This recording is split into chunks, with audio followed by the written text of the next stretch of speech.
Hi hello అండి, welcome to my channel. Telangana special గారెలను ఎలా చేయాలో చూద్దాం. గారెలు ఎప్పుడు చేసినా చాలా క్రిస్పీగా టేస్టీగా ఉండాలంటే ఎలా చేయాలో ఒక్కసారి చూద్దామండి. ఇక్కడైతే నేను 2 kgs పొడి బియ్య పిండిని తీసుకున్నాను. దానిలో తగినంత కారం, తగినంత సాల్ట్ వేసి కొద్దిగా వెల్లుల్లి జీలకర్ర పేస్ట్ కూడా వేయాలండి.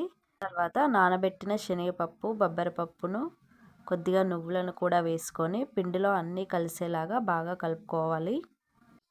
ఇలా మొత్తం పిండిలో అంతా కలిసిన తర్వాత కడిగి పెట్టుకున్న కళ్యామాకును వేసుకోవాలి. కళ్యామాకు, కొత్తిమీర ఇక్కడ ఏవి కావాలంటే అవి వేసుకోవచ్చండి. ఇలా ఇవి కూడా పిండిలో అంతా కలిసేలాగా బాగా కలుపుకోవాలి.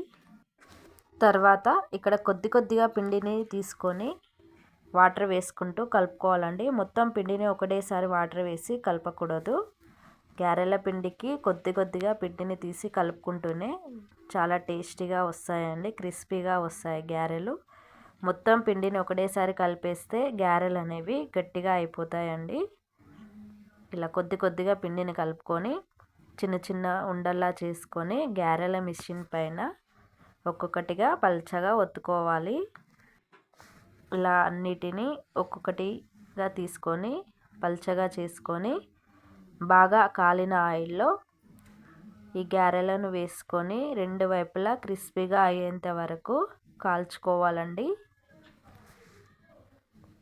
ఇలా ఒక్కొక్కటిగా వేసుకుంటూ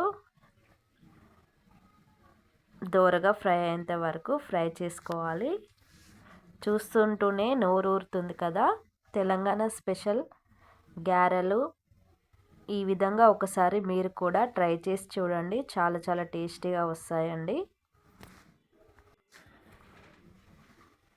ఇలా చేస్తే మంచిగా గారెలు అనేటివి బాగా పొంగి చాలా క్రిస్పీగా టేస్టీగా వస్తాయండి. మా ఛానల్ని మీరు ఫస్ట్ టైం చూస్తున్నట్టయితే ప్లీజ్ లైక్ చేయండి, సబ్స్క్రైబ్ చేసుకోండి.